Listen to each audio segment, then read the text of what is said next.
Welcome back, everyone, to the Pack 16 Team Builder Conference Dynasty. Happy Halloween, by the way. Got some scary matchups, scary uniforms, scary looking player here, Calypso Berryhill. We gotta watch out for this guy. All jokes aside, though, I love these Idaho Tech Fusion uniforms. Gotta give my brother some shout out there. Good color combo.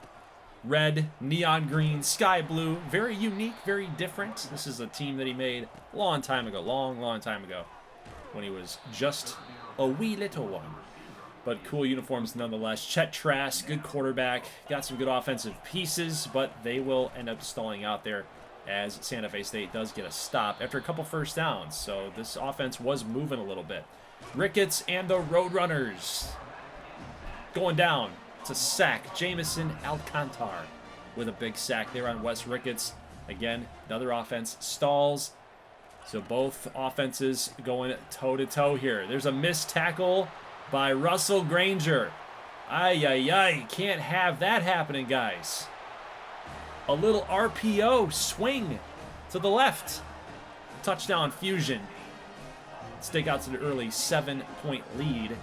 Got to make tackles when they present themselves to you. Got to do it. 2nd down and 1. Brubaker, little cutback to the left side. Past the 50, down to the 40-yard line. He will get pushed out. Brubaker with a huge first down. Not known for his speed, but he did show a little bit of burst there. I love to see it. Nice throw there to Jose Montero. He's going to get out about the 7-yard line. Nice pitch and catch there from Ricketts and Montero. 3rd down and goal. Ricketts got to find somebody open. He was looking out there for Montero. Just could not get the pass off, and it will have to be a field goal attempt. Or will we go for it? Little teaser there. We will kick the field goal. 7-3. 3rd down and 5 here for the Fusion, and some more bad coverage there by the Santa Fe State Roadrunners. We have had that happen in the past couple games. All right, our defense is just leaky, man. Our secondary, we got to be investing in that for sure in recruiting. Here's Berryhill, cut back to the right side. He's in the end zone, touchdown. Got a big hit put on him as well. He made him pay for it, but Berryhill is in for another score for the Fusion. They're up 14-3. Question is can we hang with this type of offense, man? They are 11 points up. We got to get a response. Jaden Edwards-George is the response. Jeg. He's so fast. It is unbelievable how fast he is. Be careful with that Heisman pose there, Jeg. You got to be able to qualify for it first, dude. I know you got the skills. You got the ability. You got the speed. But you got to qualify first, man. RB1s only. Special teams, why do we show it? Well, good things happen depending on which team you're rooting for. Jeg with the fumble recovery. Big hit put on the returner. We got an opportunity here to get another score, and it's the next play. The very next play. Touchdown, Lee Brubaker. Wide open seam up the middle. Wide open hole. Santa Fe State goes up 17-14. What a way to come back. We have not had a lead in this game until this very point. 3-point lead, 3rd down and 2. Got to make a play on defense, and Berryhill escapes. Missed tackle. Can he miss another one? He's going to get pushed out, but just barely out of bounds. 2:34 left to go, and no, again.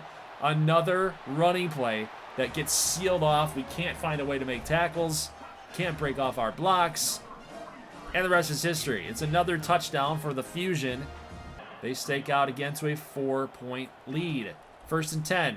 Ricketts fires up the middle. He's got J.D. Weeks trying to get to the pylon. Can't quite do it.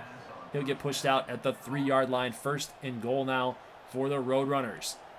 What are we going to call here? Looks like a passing play, but I think we're going to switch to a run, and we do just that. Jaden Edwards-George is there. You can't catch him. He's too quick to the outside. That's another touchdown for the Roadrunners.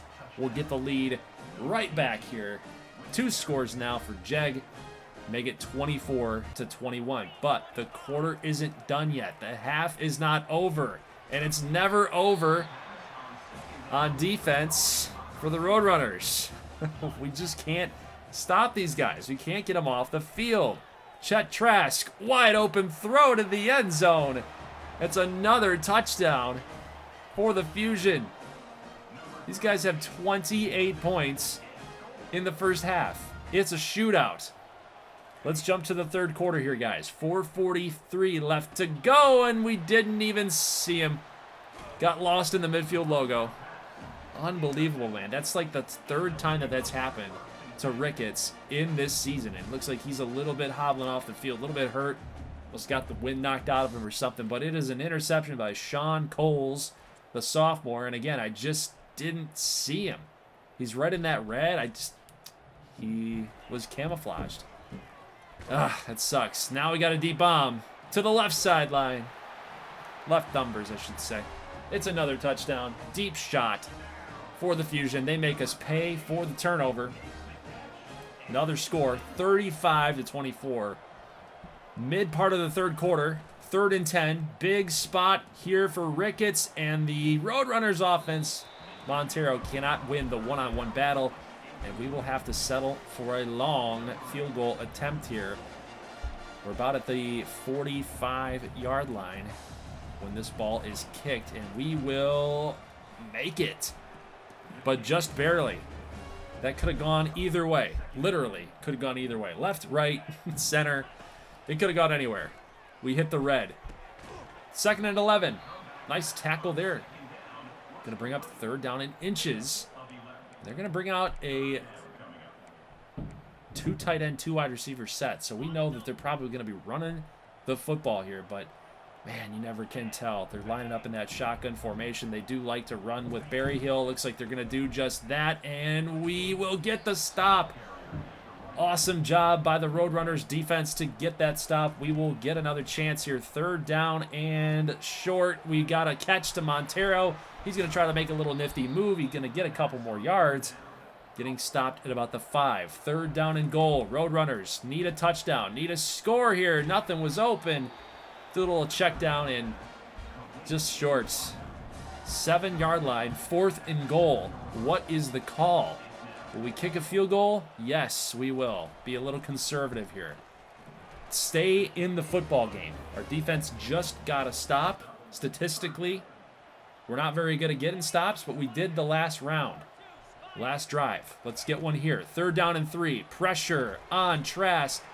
They're going to pick up the first. Ay. Guys, we got to get a stop. Another 3rd and goal situation for the Fusion. Pass, going to be incomplete. Nice job by Jack Gibb, the freshman. Way to get his hands up there to get the stop. We would have really liked to not give up a couple first downs on that drive. Get them stopped, get a punt.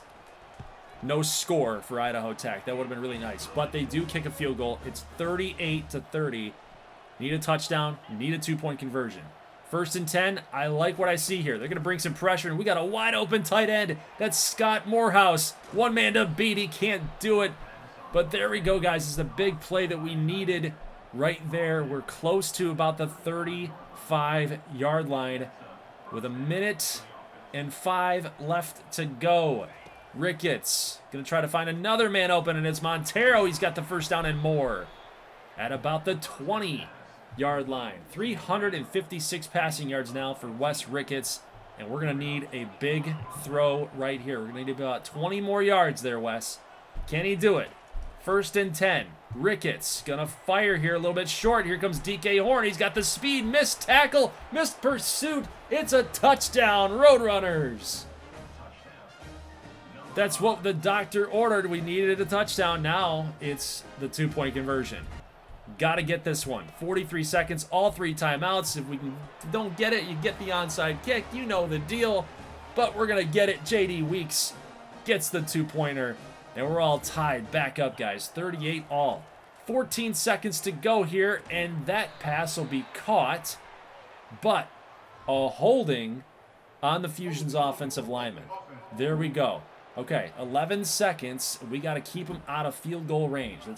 That's the easiest job in the world right now. Easiest job in the world right now. 1st down and much, much more. I don't know if he's in field goal range, but they're going to try it anyway. It's a long, long field goal. They're going for it. Can they nail it? They're near the 50-yard line, guys. They're at the 41-yard line. This is a huge kick for a college kicker, and he's got it up and good with room to spare. The Fusion will win this game 41-38 if it all holds serve. Roadrunners will have a couple seconds left on the clock to get a big play, but it's a Hail Mary, and I just don't know if we've got the playmakers at wide receiver to get it done. Not enough. Not enough air. Not enough air in the ball, not enough time. But the O-line, Roadrunners will lose a classic Pack 16 matchup. Fusion get the win. 357 yards here for Chet Trask. 87%. It's a little embarrassing, don't you think? It's a little embarrassing. Our secondary has to get better. We can't continue on with this. You're not going to win any games if you keep doing this, especially against a user. We saw what Magic Hendricks and those Fresno A&D artists were able to do to us. Through the air, bombing it deep at left and right. Then again, the Fusion were able to run the ball down our throats too. So you can pretty much have your way with our defense. Like that's that's what I'm getting at here. We just don't get a lot of pressure other than Gregory Bryan. It's going to be an area that I think we really need to hit on in recruiting. We're going to need like a massive rehaul with some of our defensive players. Like it just needs to happen. Russell Granger had a couple missed tackles, made a couple plays in there too. But yeah, our offense has to come through and save us. And every now and then, if the defense does come through and pop one off, interception, a big sack somewhere, that'll help, right? That'll definitely help. All right, next matchup here. We've got user versus user matchup. Bellingham State Mighty Puffins against the Albuquerque Arrows. Storyline here. Malik Hayes, best running back in the conference. This dude can run left and right. He can run up the middle. He's got speed. He's got moves. Albuquerque's got a tough test to handle with this guy. Look at this. I mean, he can even run the Wildcat as well. And he can hit the sidelines and turn it upfield like he... Look at that. He's like a skater. He's like a hockey player. Just takes one cut and then he's all the way up the field. Like, look at the speed of the outside. These guys are not slow players. These are some pretty good defenders for the Arrows, and they can't even catch Hayes. It's ridiculous. Look at this trickery. Mighty Puffins with the trickery. Touchdown for Bob Tracer. Mighty Puffins offense, man, they're taking this to the next level. Last couple games, actually early on in the season, they really struggled to get their footing, but now it seems like they really understand their offense. They really understand what they're trying to do, and they've been really effective at it. So now it's going to be on the defense to stop Fernando Bourgeois. If we're looking for an upset, Bourgeois's got to throw a couple picks. You got to get him sacked, and that's exactly what they're going to do right here. Going to push him down to a 3rd and 25, but we know that this offense, they love to bomb it deep, and Bourgeois almost throws an INT. Instead, he throws a nice completion, but it is not enough for a first down. He just had to do something with it. Can't take a sack. We know quarterbacks have the dropsies, the fumbleitis issue, so you got to throw it away. He did it. He did just that. Luckily, it was caught by his own team. Field goal opportunity here for the Arrows. No good. Nice defensive play. Could have gone either way. Could have been a catch. Could have been an interception. Either way, it was a nice play defensively. Pretty good throw. Pretty decent throw by Kelton, but that will be a 4th down, and they'll have to punt it away here. So both defenses locking this thing down, but Bourgeois checks it down here on 3rd down. That pass will be caught. Now it's 4th down and 4. Arrows will elect to kick another field goal. Maybe they'll miss this one too. I don't know. We'll find out. It is good. Right down the middle. Making this a 7-3 game in the mid part of the 2nd quarter. Here's Kelton again. We cannot see defenders with those midfield logos, man. It's an interception. It's a pick 6 by Faulkner for 33 yards. The Arrows will take the lead here 10-7. And that one's going to hurt, potentially. That one might prove costly later in the game. Mighty Puffins have to come through here on offense. 3rd down and 2. There's a flag on the play. And it will be against Bellingham State. It will be a holding call. And they will end up declining it as they did get the stop. So 4th down and 1. They'll punt it away. 3-point game here, guys. We have hit the 2-minute warning. Bourgeois dropping back, rolling out to his right. Got pressure in his face. He's going to fire this one up. He was hoping to get a little bit more loft on it. And I know what he was trying to do, but it's intercepted. Mighty Puffins with the pick. And I go back to one of those plays at the very start of the game, that sideline throw that he made on the run. Could have been picked off. So Bourgeois on the run, maybe that's the secret. You got to get him to use those legs, get out of the pocket, get uncomfortable. But Kjeldsen throws another pick. Something you can't do. Both quarterbacks giving it up. Trading places. Pick after pick after pick. Ay. That's just, I mean, you're in double coverage. You got two receivers there, but that's just not a good throw by Kjeldsen. 1st and 10. Pass will be caught. Little spin move. Lucius Tapper picking up that first down, getting a little extra yards with that nice spin. You got 1st and goal. Very next play, Garcia takes it to the house. No, he's going to get stopped at the 1. 2nd and goal. Little swing to the right. Touchdown. Arrows. They will take that INT and turn it into 7. That's what good teams will do. Ortiz with the touchdown grab, and we will head now to the 9-second mark in the 2nd quarter. I honestly thought we were going to get to the half, but maybe not yet. Huge throw to Hillis Pickles for a touchdown. Take your shot, Mighty Puffins. Beautiful ball by Kjeldsen, and again, had a couple defenders there, but that's got some confidence in that throw. That's got some, lack of a better term, it's got some cojones behind that throw. 1st and 10. We were just talking about this. Bourgeois uses his legs for a touchdown. He's got so much speed, man. I was just talking about it. You got to get him to roll out, get him uncomfortable. But when he rolls out like that, he gives up a huge touchdown there. Unbelievable. Now look at Malik Hayes. Look at the stick skills. Look at the moves. Go, number 13. Go, baby, go. To the end zone. Touchdown, Malik Hayes. He's unstoppable. He's Reggie Bush. He's our conference's Reggie Bush. I mean, this dude's making moves all over the place. He can run the wildcat. Like, look at him go, man. Faking people out left and right. Bellingham State finds a way to continue to hang in here in this game. Garcia going backwards. 2nd down and 14. Make it 3rd down and 14. Deep shot to the end zone. It's caught. Touchdown, Arrows. Bourgeois saw the user defender kind of going left and right a little bit. Got caught in between. Didn't know if he should take the deep coverage or the intermediate coverage. He got caught in no man's land. It was a perfect throw. Big time gain right there. 3rd down and 12. Goes to 4th and 12. Kjeldsen can't come through. And up by 10. Bourgeois and the Arrows will continue to push and pile it on. It's caught for a touchdown. Lucius Tapper. Little back shoulder throw almost. I mean, that was an incredible throw. He might have like Jamarcus Russell arm strength. Somebody out there. Justin Fields arm strength. Somebody is CJ Stroud. I'm trying to remember. Like I'm using all my faculties here to try to remember who some of these quarterbacks were that could throw a ball out of the stadium. Mahomes, right? That was an incredible throw. Like I see this guy just winding up from way back there.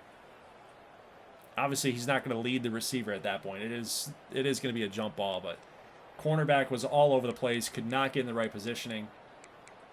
That's a huge touchdown. So a 13-point win there for the Arrows. They just really, their offense was really good today. Really, really good offense. Didn't have to throw the ball a whole lot either. 19 attempts, but 89% completion percentage. 17 of 19 for Bourgeois. Had the 1 interception. If he had not just thrown that one, he only threw 1 incompletion. That's just how insane that he played here today with 3 touchdowns, 72-yard bomb near the end of that game. The last score, I should say. 151 rushing yards for Garcia. We didn't see a whole lot of his production on the ground, but 15 carries. He really set up the Arrows into the red zone, into chances, opportunities to get more scores. Although he didn't have any, he still was able to bust off a few big runs there of 20-plus yards with 3 of those. And, of course, Bourgeois had the 1. That was the big time rollout there. Then you had King 7 for 86 for a score, Ortiz 3 for 15 for a score, then Tapper 2 for 85 with, of course, the 72-yard bomb that he ended up catching towards, well, the end of the highlight reel, I should say. So really good game for the Arrows offense. For Bellingham State, I don't really, you can't, at this point, you can't afford any more losses inside your conference. But I really wouldn't be, like, hurting myself over this game. Like, you are going up against a better opponent, a more talented team, right? I'm not talking about the user versus user aspect of this. I'm talking about the pure talent of the roster. So, Bellingham, they've got some decent players, but they don't really quite stack up to the players, the caliber of players that the Arrows have. They're already set up for success. So, no knocking Dalton here, but, you know, they played the way that they needed to. They scored a bunch of points. They got some interceptions, some timely picks. In Bellingham State, they couldn't cash in on some of those opportunities. They hung in there, though. They hung in there very, very admirably, so you got to give them that. So we take a look at Bellingham State's offense here. We had 8 for 18, 44%, and 3 of those incompletions were interceptions. So Kjeldsen, gotta be better. Gotta be better. I understand that it's a rowdy crowd out there in Albuquerque. I get it's a hostile environment, but 44%, got to find a way to be a little bit better than that. That's why they do like to stick with the ground game. You got the sophomore here, Malik Hayes. He played well. You got receivers that caught a couple passes. Yeah, you got Tracer with 2 catches. You got Pickles with 1 catch. I just, you can't get one-dimensional. Can't get one-dimensional, and that's exactly what they did here tonight. They couldn't get it done offensively through the air. That's going to cost you some games. So Anchorage finally wins a game. They beat up on the Pittsburgh Panthers here, and offense was pretty solid. I'm going to give them a nice W there. Now, I really wish that Keneal's gameplay would have recorded here, but apparently the only way that people in this dynasty can capture this gameplay, if you don't have a capture card, is they end up going live on their respective channels on YouTube or Twitch so that they can then download the gameplay. But for Keneal's case, he played this incredible game with LA Metro, putting 72 points on the conference favorites, so to speak, the favorites. Magic Hendricks threw for 7 touchdowns, had 4 interceptions, with a ton of pick sixes for Fresno A&D. They get the upset, and they are honestly looking like now the team to beat. So I was really hoping that we could have gotten that gameplay, but unfortunately for Keneal, his stream cut out. There was some glitching happening or something. We just did not get the gameplay. So that sucks, but huge victory there. Kind of a crazy game when you look at that box score and look at everything that happened here. People throwing picks, people getting pick sixes, people fumbling the ball. It was just very, very sloppy of a game for LA Metro and for Fresno. Yes, they put 72 points up there. You'd think that was a really complete win, but it was a little sloppy in some cases. So Fresno A&D looking like the team to beat here in the conference. Of course, Albuquerque having lost to LA Metro puts Fresno A&D pretty much in the driver's seat. Now this game with Northern Utah and Vegas State, this was also another game that I wanted to get in gameplay. Of course, we know Northern Utah user team, but we only had 8 minutes worth of gameplay. So I don't know what's going on with our guys' hardware right now, but I'm at the mercy of their hardware. So it's unfortunate we couldn't get this game, but it is a loss at the end of the day for the Golden Swarm. 30-27, Vegas State gets the W. Multnomah State destroys OMI. Remember, we were just kind of talking about in the last episode, we were kind of previewing this game thinking that maybe OMI, little OMI, has a chance. They didn't have a chance. They did not have a fighting chance, a Commando Ferret chance, to be specific. McClatchy, 2 interceptions. Herman Granger is dying out there at OMI. He just can't. I don't know how he's lacing up. I don't know how he's putting the pads on. I don't know. So a huge victory for Multnomah State, the second opponent in a row that they have destroyed. They've given up 3 points in the last 2 weeks. Eastern Michigan, they beat them 65-0. I think it was 62-65-0. And then now beating OMI pretty handedly. Tyler Stratton, we got another 70-burger put up in conference play. Honolulu College, Tyler Stratton throws 8 touchdowns. I mean, what? What is going on? This offense has come to life too. Honolulu College kind of coming out of nowhere a little bit. We haven't really seen them. We haven't talked about them. This is a team that when they get hot, they could be pretty unstoppable. We just look at that 8 touchdowns, almost 500 yards for Tyler Stratton. Then Chris Christmas continues to struggle. More interceptions than touchdowns. This offense for them is just awful. They cannot find a way to get it going. So next week, guys, there are your matchups for week number 8. OMI against Vegas State, Anchorage at Santa Fe State, Albuquerque against Northern Utah. That'll be the user versus user matchup yet again. And then we get a little out-of-conference play here with Liberty and Multnomah State, UMR against Boise, and Honolulu College against San Diego State. And then we get Fresno A&D and Idaho Tech. Of course, the only games that I can show you are the ones that are user-controlled. And yes, I do have the gameplay for these games. So that's awesome, right? That's a step in the right direction. So we'll get these games in gameplay here coming up on Saturday afternoon. No game of the week here this week. Nothing will be live streamed. It'll just be these 3 games I should say, and a 3-game slate here for Saturday afternoon. And your fantasy picks, by the way, will only cover week 8. So we're going to do week 9 simulation at the end of that video. We'll also do a little bit of week 10 on Thursday. So kind of give you guys a little schedule, so to speak. But your fantasy matchups will only be covering week number 8 coming up here on Saturday. So that link for that Google form is in the description. It's also in the pinned comment below. So get your picks in before Saturday because it will lock as soon as the video goes live. And guys, I will end up catching you this weekend. So I'll see you in the next one. Leave a like if you like this thing. As always, thank you so much for watching, and peace.